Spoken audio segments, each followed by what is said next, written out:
Hey YouTube, in this video I'm going to be testing how long it takes to break one of these frame locks with a angle grinder. I recommend having these on your bikes because it's very handy when you're nipping into shops. It just takes a second, it's much quicker than a normal lock. But I also say you should combine it with an ABUS Granite X Plus U-Lock. You can see the latest prices on Amazon, it's cheaper than the bike shops.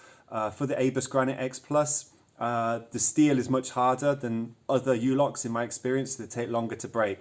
So this video is if you've lost your key, or so you're going to know how to break it, and also if you're using one of these for bike security, you'll see how long it will take a thief to break through it. The reason I recommend them, by the way, is because you have to cut them twice. So you'd have to cut once there, but once the bolt is home, it's gone to the other end, it's still locked in place, so the wheel wouldn't go through. So we're going to have to cut it twice, one on either side, basically. And just one last thing, there's a range of these. You've got the generic ones like these. These are just 10 euros from a hardware store called Brico. And then you have the brand name ones like ABUS and AXA. The one I'll be breaking today is AXA Defender. Now, there's not that much difference between them. Sometimes the ABUS ones are a bit bigger, which you need on an electric bike, because they'll have some cables going maybe over the mudguard, or like a double mudguard, so it needs to be a bigger one. But on the whole, they're pretty much the same. The case is sometimes a bit more reinforced on the more expensive ones, and sometimes you can buy them with a chain that goes all the way around to fix it to an immovable object. I'm not that keen on that, because then you have to wrap the chain around. So let's get to it. I'm just going to show you one really interesting thing. Interesting to me because I'm interested in bikes and bike security. The more expensive ones have these panels over the nut, basically. So it would come with these panels that would cover the nut. The thing is that these take about 5 seconds to take away. So it's supposed to be like a security feature to stop people sticking an Allen key to take the nut to move this, but it takes about 5 seconds, 10 seconds with a screwdriver to clip it off. And then another, let's say, 10 seconds to remove the nut itself. Why is this so interesting? Because after that 30 seconds, you can really move the lock itself. You can really position it well. So it's no longer fixed onto the frame. You can move it to cut where you want. So you can see here, we've got the mud guard, but we've also got this kind of other plasticky thing for whatever it is, stopping dirt getting up or stopping kids trapping their fingers. So it's awkward to get in there, but as soon as you take those nuts off, you can position it exactly where you need to.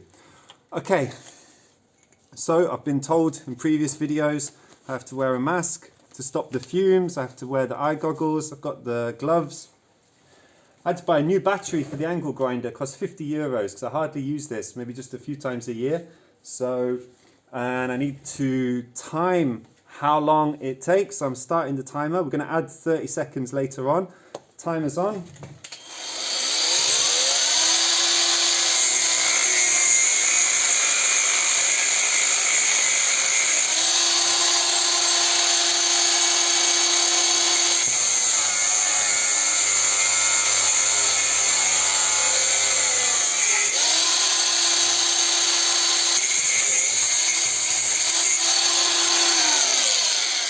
Right, I've done one half, 30 seconds, goodness me.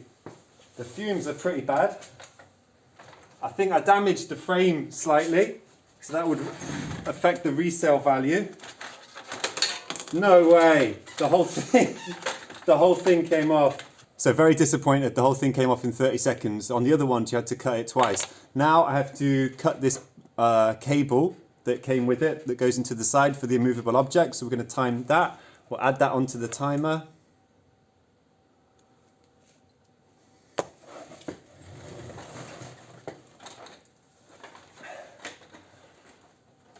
Yeah, this is a really old wire cutter. If you had a new one, it would probably slice through it much more easily. Oh, look at that. Right, I'm at 1 minute 36 seconds plus 30 seconds for removing the nuts.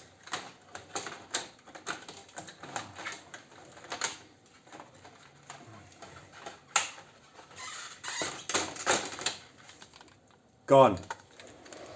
So we have around 2 minutes to remove this. It's not great. This is the AXA Defender. I actually had, these ones are actually harder, the generic ones.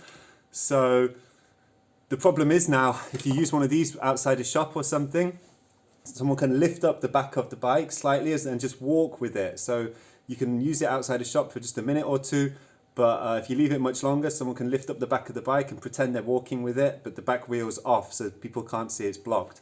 Look, I hope that's been useful. Feel free to put your comments in the comment section below. Give me a like if you learned something. Please subscribe. I've got more videos coming up on electric bike reviews and bike security measures. Thanks.